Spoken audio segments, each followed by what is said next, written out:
Thank you, Patrick, for the introduction. Also, Mark, for the great presentation. I hope everyone is safe and healthy. So, yeah, and thanks for this nice event to share ideas, to share views. So today I will talk about the sports scientist role at the National Football Federation, titled Jack of all trades, navigating an ocean with various icebergs. Yeah, I'll explain that a little bit later. I'll try to share my view on athlete monitoring also in the federation, and I think it's maybe a role which some of you also will have experience and yeah, certain challenges and things like that. So let's start at the World Cup 2018. So you see on the left the goal of Nasser Chadli against Japan, and then in the end the third place of the Red Devils in Russia. Now it sounds like a cliche, but yeah, everyone knows success is like an iceberg. So a lot of different things did have happened underwater that are important for this successes as well, and I'll try to explain a little bit and how we put this into practice. So why yeah, the analogy with icebergs, I think yeah, 90% of an iceberg is on the rudder. So some things you don't see, you don't know, and some things are still undiscovered. And I think as sports scientists, that is something we also we all have experienced both in theory and practice. So that's something I will discuss in more detail today. So you see here the team, the players, and then the team behind the team. But also there are more people involved in this team and the success at Russia. So as you might know, you have the players, you have the coaching staff who has a big impact, the medical staff, also all people working at the federation, the fans, but also, and we don't have to forget it, is the back staff at the clubs of the players, because they also have a big impact on the physical fitness, on injuries or not. So they are somehow part of the success. So we have to admit that, and many more who I possibly forget. So now another thing, and very important, and I think we have to be honest in that in football, is that luck has an important impact as well. So maybe if we were a little bit less lucky against Japan or Brazil, I wasn't telling this nice story about icebergs and success in Russia. So we have to be honest about that. Maybe you could have a little bit more lucky against France, but in the end, I think you get what you deserve. So, but what the thing without luck is, I think and I believe we somehow can create luck. So by ensuring that you have optimal conditions to create luck, you can increase your chances, and so you have to monitor all controllable factors to create your luck. So they say measurement is the first step that leads to control and eventually to improvement. But also at this moment, not everything that is important can be counted or measured. So we have to be honest that some things are still an iceberg, are still have to be discovered, such as, for example, a good measurement of tissue load. We measure high-speed running, we measure the sprints, but what actually really happens as internal load factor in the muscles at this moment, we don't know yet. So there are still various icebergs to discover over there. So yeah, to be able to create luck, you have to use all your available information to support your decision-making process. And for me personally, data doesn't decide, but data can inform. So I like to talk about data-informed decision-making. So data-driven decision-making for me at this moment in football is not yet is not there yet. So that would be the case that only data is deciding what you would do on the pitch, what the coach would decide. And I think at this moment it's a combination of objective and subjective information. So that's why I like to talk about data-informed decision-making. And that's where the sports scientist comes in and can help to create this luck process. So how do I see our role? I think our role is to collect data, examine data, report data, support the team, and make sense of all types of data. As you can see over here, are a lot of nice models to indicate what data is available and what we can use to get insights. So, and our role in the end is also to, and that's our final goal, is to make sense of this data and make it and evolve it into a prescriptive way of data. So how we can things make happen, like the people of Belgium celebrating third place at the World Cup. So how can we do this? I think, and that's where the jack of all trades come, the sports scientist of nowadays has to adopt some different roles.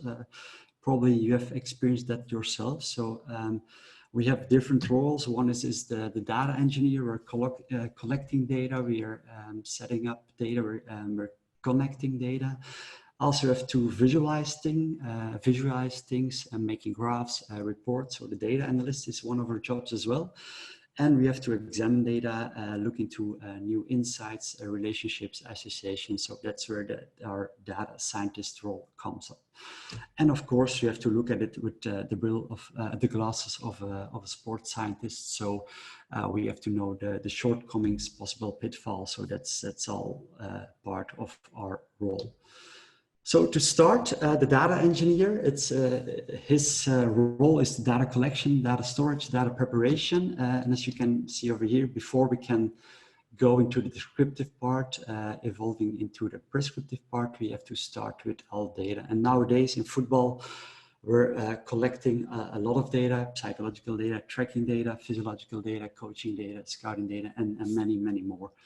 So it all starts with this data collection and these different sources. So important over there is and that's where our sports scientist role and knowing the shortcomings, knowing the pitfalls is important, because icebergs can make you sink as well. So that's know the possible shortcomings of GPS, how you can compare it to tracking data as well. So we talk a lot about GPS, actually it's GNSS, because nowadays a lot of the tracking systems adopt these different satellite systems. So actually we should talk about GNSS. But important over there, and that's what we have experienced at the Federation, is we're working with STATSports for the training data. Using the tracking system, but also for matches we use the track app data. So very important is that that you are able to compare the same data. So if you can't make good decisions based on the wrong data. So if you're comparing different systems with different settings, then you get different data. So over there, and that's something very useful in the STATSports software, is that we are able to import the track app data and process it in the same way as the GNS data from the STATSports system. So this is very important to be able to compare training and match data. Another thing is also that we are trying to collect the data of our players at their various clubs, as you can see over here. And they have different GPS systems with all different processing methods, different settings for detecting efforts, things like that. So it's important to take that into account as well, because if you, for example, are comparing different systems with different settings, also over there you will get different data. What we do over there with the clubs who have also STATSports is we can use data exchange to import the data and then process it our own way with our own settings. So that's something that we try to apply as well to get good quality data.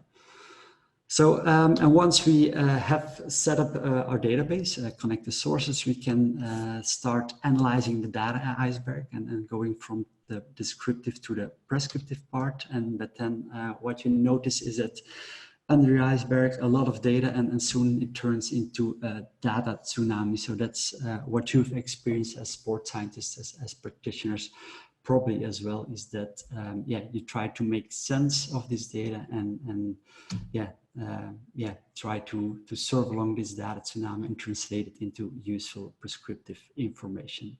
So, and that's where we have to adopt our role as a data analyst and data scientist. So first things first, the descriptive part. So look into what happened during training session. We have the external load. Mark already explained that part. We have the player individual characteristics. We have the internal load, which results into training outcome. So these are all data that we can visualize, we can report. I would recommend some literature from Martin Boucher and Ben Simpson and Mathieu Lacan, because it's very useful if you want to go and have a look into the visualizing part, because this can help you to evolve to a diagnostic part. How do we do this at a federation? We use Power BI to report on a team level, and like an iceberg, you can go deeper and deeper, and focus on the individual level and go more into details. For example, as you can see over here, we compare high-speed running with explosive distance. You can look in this for various match day minus types. For example, match day -1, match day -2, match day -3, match day -4, to get an idea of the average values for these players. And of course, if you want, you can go and look more into detail into the values for certain training sessions. And based on this, you can already get an idea of how hard the training session was, how did it compare to earlier training sessions, how, yeah, it can help you to get more insights into certain aspects and evolve to the diagnostic stage. So that's why things did happen. So for example, the connection between load and performance, load and injury, connection between external load and internal load, look into, for example, efficiency score. So these are for me things that belong to the diagnostic stage. Over there, I believe that's where we, as sports scientists, have to combine our evidence-based practice insights together with the practice-based evidence insights. So it's important. All have their role, all have their benefits. And of course, yeah, we have to be aware of some shortcomings, but I think in daily practice, we both have, yeah, the fast information that you have to provide to the coach, but also you have to be critical, use your glasses as a sports scientist, and be sure that there is quality control, that you that you research and examine your data in detail. So what I did, as mentioned in the beginning, I did my research, my PhD research about identifying relevant load indicators for continuous monitoring professional soccer. So examining which load indicators we can use in daily practice, but also some shortcomings of only looking at load. So there are different things to discover over there. So that's why research and examining research literature has a benefit. On the other hand, I also believe that initiatives like this, like the webinar series, the webinars that are happening all over the world, it's great to discuss and share ideas between practitioners and evolve as well as a sports scientist, as a practitioner from the practice-based point of view. So it brings us to the next part, the data scientist part and the predictive part. So what will happen? It's kind of the holy grail of sports science. A lot of discussion about that. Just as an example, in the way of the predictive way of using data, for example, you can apply this to the Where is Waldo game. What they did, where they looked into the various positions of Waldo throughout throughout all pictures in the book, and based upon that they were able to kind of optimize a search bed which you can use to look for Waldo. So this is a kind of is a way of a predictive way of using data. So as you can see, you can find them over here. Now, you can also apply this to fraud detection. That's already a little bit more in detail, a little bit more difficult. For example, when you pay things with your credit card, you do this from Belgium for a lot of times, and then once in a sudden there is a big amount of money that you spend on, I don't know, from a country on the other side of the world. So this this you can use to for fraud detection. So this is an example of all things that are used to use this in a predictive way. So, and that brings us to the next step, and that's a difficult one, but that's the injury. So I think that's something we're all are looking for. How can we predict injuries? Is it possible or not? That a lot of discussions are going on about that.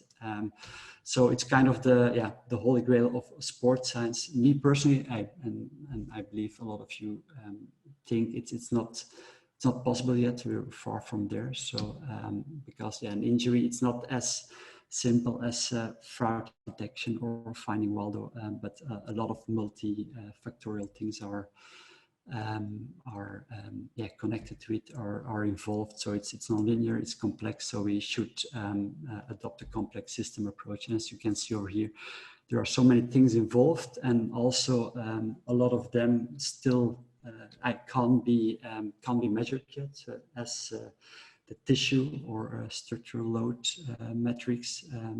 So and before we and until we're not able to measure everything, until we don't know what are the precise and detailed interrelationships, we will not be able to prevent or at least predict injuries. So that's why I would say that the predictive part, I would predictive's maybe not really possible. I would call it estimating what will happen. Of course, you can somehow estimate an injury risk. For example, if a player has a previous injury history with a lot of hamstring injuries, he did a lot of high-speed running.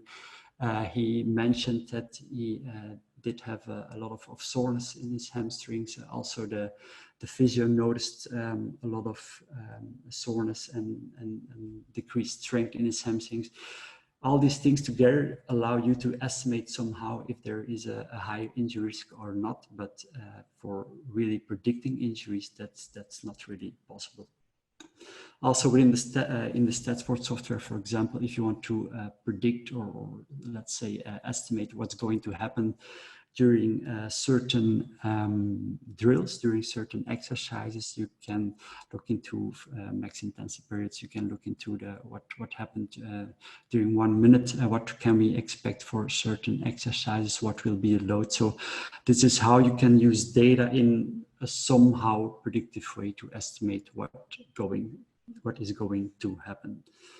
So, and that brings us to the final part. So what about the prescriptive part? That's where how can we make things happen? So for me personally, I think that it's not because we're not able to use data in a perfect predictive way yet that we are not able to use the data in a prescriptive way. And that's how I will explain in the next slides about our data-informed decision-making process during the World Cup 2018. So one example is for the preparation, what did we do for all players when they arrived at the training camp is we did make a profile based on their match exposure times.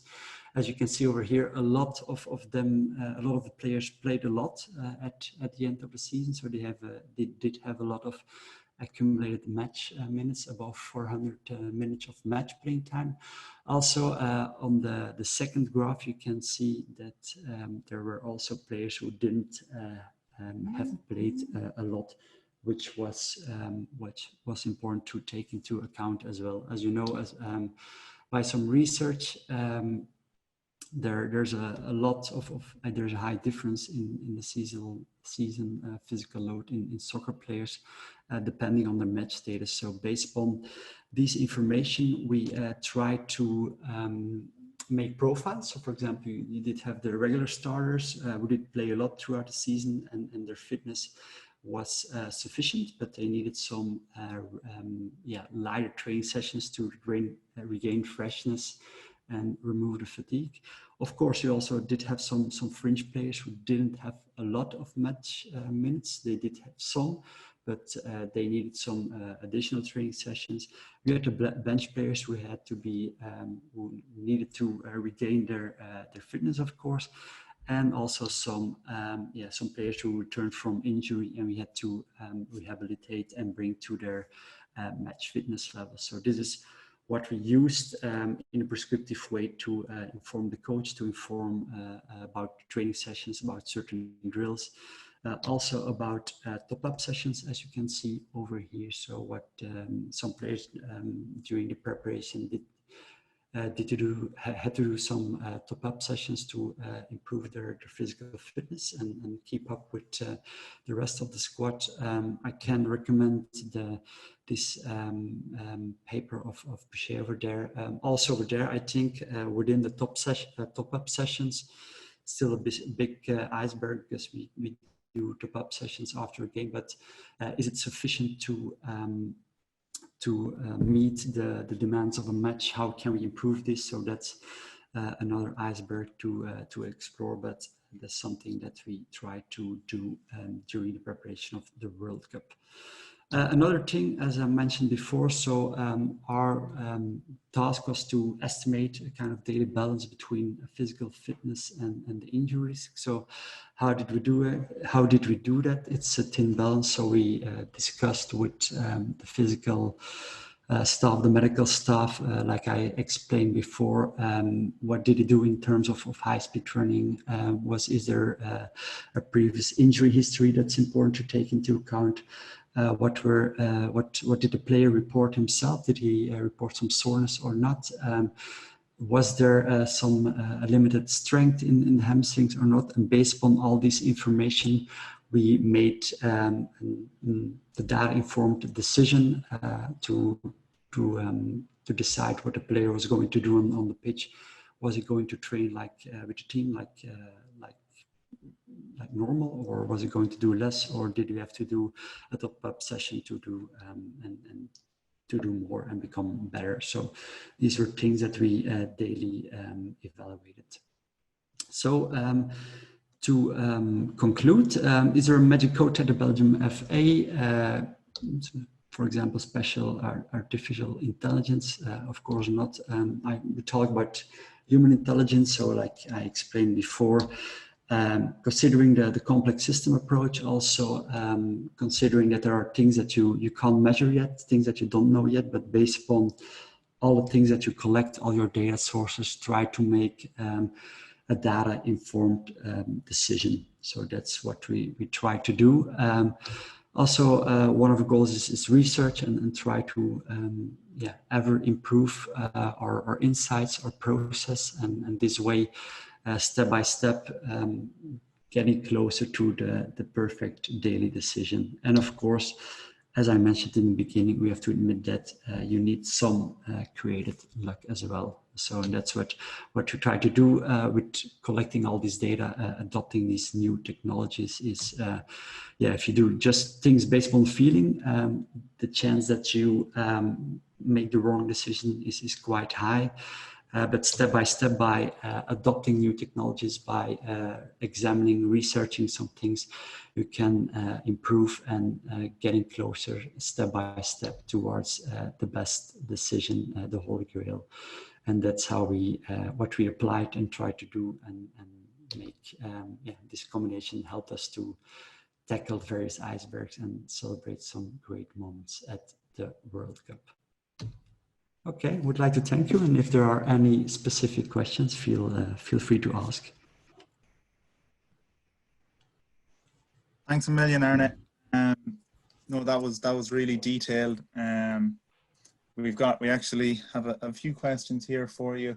You know, like you said, is there a magic code at the Belgian FA? You know, like the Belgian FA seems to have this appeal about it that people are always interested in finding out what Belgium are doing, and I know like other people from the Belgian FA, it always draws a crowd into into conferences and webinars. So thank you for that. The first question here I have is just from Luke, and he asks about communication with the clubs before the players are arriving on the camp. So you obviously mentioned that you get your GPS data through things like the STATSports Exchange and from the other clubs too. But what about other kinds of data that you're getting from the clubs? What other types of data are you getting and or not getting, and how are you handling this? Yes, we try to collect as many data as possible, because the more you have, the more you can use to inform your decisions. Of course, it's not always that easy. You have the players just for limited time at the club before you try to collect as many data as possible. I mentioned before that there are differences between various GPS manufacturers. It's something that you have to take into account. Our doctors are communicating the medical information. So these are things that you can use to make decisions based on previous injuries. If possible, we collect some testing data, but also over there you have to take into account that, for example, it depends on, for example, if you do a sprint test on artificial grass or real turf, that also makes a difference. So you try to collect as many data as possible, but with the glass of a sports scientist, you also need to take into account the possible limitations and considering all these things, so the shortcomings and the data, you try to support and guide the decision-making processes of the staff. Okay, and then just the second question for you is from Matt, and he's just asking about on the pre-World Cup graph for the players coming in, you showed both fitness and fatigue as a line on the graph. Or is there a formula you use to calculate those, or how did you go about that? No, indeed, there are some formulas. So what we try to do is indeed get information from the clubs, and based on that make a kind of a assessment. And like I said, it's very difficult to predict. So it's a kind of an estimation of the status of the players. We also keep track of their match exposure time, which for me is a very important one, because if your player is playing regularly, he will do the training sessions, he will have his normal fitness. So I think the players who are playing regularly are the most easy ones to handle. But it's also, there's no perfect formula of there. Also, if we get the data from the clubs, for some it's from different GPS manufacturers, so you can't compare them one-to-one. And of course, they're also, you have to deal with some missing data. So there's kind of a black spot that you not always have. So you have to take that into account, find solutions for that. So we always start from match exposure times, try to collect as many data as possible, GPS data from the clubs, and compare it to earlier international periods, and based on that, make an assessment of the physical fitness and fatigue. Yeah. Okay. And then I just have one, so this is kind of a long one. So this is from Mark Connor. So he asks, you mentioned that injuries are brought about through complex system interaction. Grey box models find it difficult to capture highly complex interactions. Would you consider using a black box model where the mechanism of injury is not known, but the predictive ability is high? Yeah, that's a good question. It's a difficult one as well. No, I think, the problem about black box is that, you can put a lot of data in, but you don't know the precise interactions between that. While I think at this point, for me personally, machine learning and all these these techniques, I think they can help us, or should help us first with understanding the interaction. So what is important, because as I said, we're measuring a lot, but we're far from there. Taking everything into account that's taking part in the injury mechanism. So for me personally, I think we should do like the Verheul paper. We should be able to measure more also in terms of internal load. And then with machine learning, look into the precise interactions, the nonlinear interactions, what has an impact on what type of indicators, and based upon that, we can then evolve to maybe the almost perfect black box machine learning technique to be able to say this player is at 99% of your injury risk. I think that's somehow how I see it evolve over time. And on the other hand, also, and I think I didn't really mention that in my presentation, but it's also important to consider the context. For example, if a coach knows his players at just hypothetically 50 or 60% of injury, but it's, for example, it's in Hazard and we're in the finals of the World Cup. Yeah, would you substitute him or not? I think at that moment not, but that's how we can use it, and it will, for a long time, will still be data informed decision making instead of data driven. Okay, Arne, thanks a million for that, and thanks so much for taking the time to come on today and present. Of course, Belgium having already qualified for the Euros, and obviously the kayaking athletes that you're working with too, with the Olympics postponed as well. So when those both get back on schedule, best of luck with both of those. Thank you very much. No problem. Okay, bye. Bye.